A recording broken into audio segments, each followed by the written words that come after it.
Kitab Ulangan adalah kitab kelima di Alkitab dan kitab Taurat yang terakhir. Setelah keluar dari Mesir, bangsa Israel berada di Gunung Sinai selama 1 tahun, masuk ke dalam perjanjian dengan Allah mereka.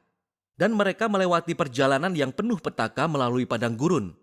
Dan generasi yang keluar dari Mesir mendiskualifikasi diri mereka sendiri untuk memasuki tanah yang dijanjikan kepada Abraham. Oleh sebab itu, kitab Ulangan dimulai dengan Musa berdiri di hadapan generasi yang baru, menjelaskan tentang Taurat. Dan dari sinilah maksud dan tujuan kitab ini disingkapkan. Kitab Ulangan adalah serangkaian pidato Musa, di mana dia memanggil generasi Israel selanjutnya untuk setia kepada perjanjian dengan Allah mereka. Di tengah kitab ini terdapat kumpulan hukum-hukum yang merupakan syarat-syarat perjanjian antara Allah dan Israel. Beberapa hukum adalah baru, tetapi lebih banyak yang diulang dari hukum-hukum yang diberikan sebelumnya di Gunung Sinai. Dan dari situlah sebenarnya nama kitab ini diambil. Dari kata Yunani, Deuteronomion, yang berarti hukum kedua. Adapun hukum-hukum ini diapit oleh 2 bagian luar dari pidato Musa. Masing-masing dibagi lagi menjadi 2 bagian. Mari kita gali lebih lanjut dan akan kita lihat bagaimana semua hal ini berjalan. Jadi pertama-tama Musa merangkum kisah yang sudah terjadi selama ini. Dan dia menyoroti betapa memberontaknya generasi sebelumnya yang bertolak belakang dengan kemurahan dan penyediaan Allah yang konstan selama di padang gurun. Dan memang Allah mengadili mereka. Ya, namun dia tidak mengabaikan janji-janji perjanjiannya. Setelah ini muncul rangkaian khotbah yang penuh perasaan, di mana Musa menyerukan generasi yang baru ini untuk lebih setia dari orang tua mereka terhadap perjanjian dengan Allah. Dia mengingatkan mereka akan 10 perintah Allah, dan inti dari bagian ini adalah baris yang terkenal yang disebut Shema. Musa berkata, "Dengarlah hai orang Israel, Tuhan itu Allah kita, Tuhan itu Esa. Kasihilah Tuhan Allahmu dengan segenap hatimu, dan dengan segenap jiwamu, dan dengan segenap kekuatanmu." Ini menjadi doa sehari-hari orang Yahudi yang sangat penting, dan ini mencakup keseluruhan tema kitab ini. Jadi kata dengarlah atau Shema dalam bahasa Ibrani artinya lebih dari sekedar mendengar, tetapi termasuk juga meresponi apa yang didengar, atau dalam bahasa Indonesia kita sebut taat. Dan kata kasihilah dalam bahasa Ibrani juga berarti lebih dari sekedar sebuah emosi atau perasaan. Ini adalah sebuah keputusan dari pengabdian sepenuh hati kepada Allah yang melibatkan kehendak, emosi, pikiran, dan hati kita. Bagi bangsa Israel, ketaatan dan pengabdian mereka kepada Tuhan menjadi suatu tujuan yang lebih besar lagi. Ketaatan kepada hukum-hukum akan menjadikan Israel sebuah bangsa yang istimewa di antara bangsa-bangsa, seperti yang dikatakan Tuhan di Gunung Sinai. Mereka akan menjadi kerajaan para imam, dan sekarang Musa menyampaikan caranya. Israel mendapatkan kesempatan itu dengan mengikuti hukum-hukum untuk menunjukkan hikmat dan keadilan Tuhan kepada seluruh dunia. Makna inti Shema lainnya adalah bahwa Israel dipanggil untuk taat dan mengabdi hanya kepada Tuhan. Atau secara harfiah dalam bahasa Ibrani yaitu, Tuhan adalah Esa. Makna sesuai konteksnya adalah bahwa Tuhanlah satu-satunya Allah yang Israel harus sembah dan taati. Israel hendak memasuki tanah Kanaan, tempat di mana orang-orang menyembah berhala yang melambangkan semua aspek berbeda dari ciptaan, matahari, cuaca, atau seks, dan perang. Dan menurut Musa, menyembah para ilah ini merendahkan manusia dan menghancurkan masyarakat. Akan tetapi, menyembah Allah Israel yang adalah pencipta dan penebus akan menuntun kita kepada hidup dan berkat. Jadi kita sampai pada kumpulan besar hukum-hukum di pertengahan kitab ini, dan kurang lebih hukum-hukum itu diatur berdasarkan topik. Bagian pembukaannya adalah mengenai penyembahan bangsa Israel kepada Allah mereka. Mereka hanya boleh memiliki satu tempat ibadah, di mana hanya satu Allah yang disembah. Dan juga Allah harus disembah melalui kepedulian Israel kepada orang miskin di antara mereka. Sebagai contoh, semua orang Israel diwajibkan mengkhususkan 1/10 dari pendapatan tahunan mereka untuk diberikan ke bait Allah. Namun 1/10 lainnya dikhususkan setiap 3 tahun sekali dan diberikan kepada orang miskin. Dan jenis-jenis hukum semacam inilah yang membuat Israel menjadi pelopor keadilan dibandingkan dengan negara-negara tetangga mereka pada masa itu. Dan ini semua terikat dengan penyembahan mereka terhadap Allah. Bagian selanjutnya menguraikan kualitas karakter pemimpin Israel. Jadi para penatua, imam, raja, semuanya berada di bawah otoritas hukum perjanjian yang menurut Allah akan ditegakkannya dengan mengirimkan para nabi untuk menjaga akuntabilitas para pemimpin. Ini berbeda dengan para tetangga Israel, di mana para raja dianggap sebagai Tuhan dan hukum di dalam dan dari diri mereka sendiri. Para pemimpin Israel berada di bawah hukum dan para nabi.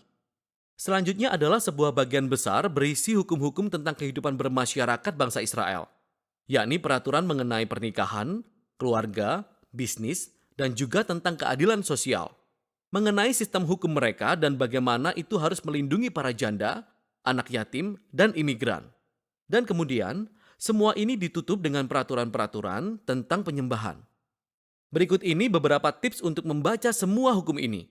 Ingat, pertama-tama, semuanya merupakan syarat-syarat perjanjian Sinai yang diberikan khususnya untuk bangsa Israel zaman itu, yang hidup pada budaya yang sangat berbeda dengan budaya kita. Sehingga yang kedua, tidak ada gunanya membandingkan hukum-hukum ini dengan hukum-hukum modern dari budaya yang sangat berbeda. Sebaliknya, hukum-hukum ini diberikan untuk mengkhususkan Israel, sehingga kita perlu membandingkan hukum-hukum ini dengan hukum-hukum para tetangga Israel, seperti di Asyur atau Babel.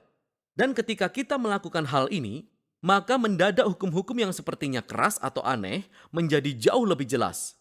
Bisa kita lihat bahwa Allah mendorong Israel ke level keadilan yang lebih tinggi daripada yang pernah diketahui sebelumnya. Dan yang terakhir, cobalah untuk memahami prinsip-prinsip utama dari hikmat dan keadilan apa yang mendasari hukum tertentu, dan akan kita temukan hal-hal yang besar. Jadi ini ada tugas tambahan. Lihatlah bagaimana Rasul Paulus melakukan persis hal ini dalam suratnya yang pertama ke Jemaat Korintus, pasal 9 ayat 9. Dan dia mengutip satu hukum dari kitab Ulangan, pasal 25 ayat 4. Ini sungguh menarik. Nah, kembali lagi ke Musa. Setelah dia menyampaikan seluruh hukum, dia memberikan tantangan terakhir bahwa bangsa Israel harus mendengarkan dan mengasihi Allah mereka. Pertama-tama, dia memberikan peringatan dan ultimatum. Jika Israel mendengarkan dan menaati Allah mereka, semuanya akan berjalan dengan luar biasa, banyak berkat ilahi. Namun jika mereka tidak mendengarkan dan memberontak, kelaparan, wabah, kehancuran, dan akhirnya pengasingan dari tanah yang mereka diami. Dan kemudian, Musa memaksa mereka mengambil keputusan. Katanya, aku menghadapkan kepadamu pada hari ini kehidupan atau kematian, berkat atau kutuk, keberuntungan atau kecelakaan. Jadi pilihlah kehidupan dengan mengasihi Tuhan Allahmu dan mendengarkan perintahnya. Akan tetapi kemudian Musa berkata, aku tahu bahwa sesudah aku mati, engkau akan memberontak dan berpaling dari Allah dan berakhir di pembuangan. Ini menurunkan semangat. Namun sekali lagi, ia telah bersama-sama dengan orang-orang ini selama puluhan tahun. Dan jelas bahwa pengharapannya tidak terlalu tinggi. Tapi semua tidaklah hilang.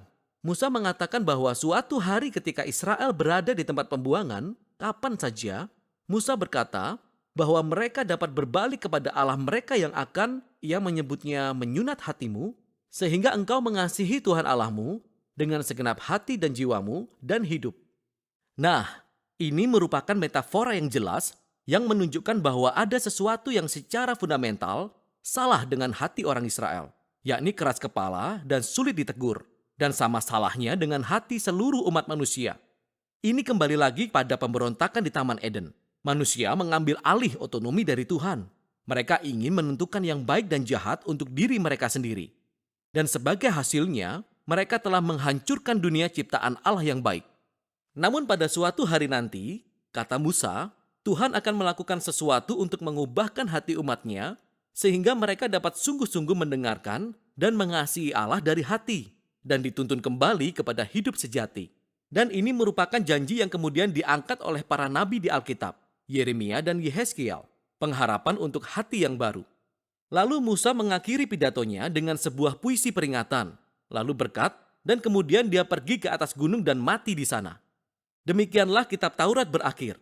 Semua ketegangan alur utama dari kisah Alkitab sudah pada tempatnya. Namun yang tersisa benar-benar belum terpecahkan. Jadi, kapankah keturunan si perempuan akan datang dan mengalahkan kejahatan? Atau bagaimana Allah akan menyelamatkan seluruh dunia dan memberkati bangsa-bangsa melalui keluarga ini? Dan bagaimana kekudusan Allah didamaikan dengan umat yang terus-menerus memberontak? Dan bagaimana Allah akan mengubahkan hati umatnya? Kita hanya perlu terus membaca untuk menemukan jawabannya. Namun untuk sekarang, itulah isi kitab Ulangan. Yesus, Raja yang berbeda, sangat berkuasa namun penuh cinta. Yesus, Raja yang berbeda, semuanya Dia miliki, tapi murah hati. Yesus, Raja yang berbeda,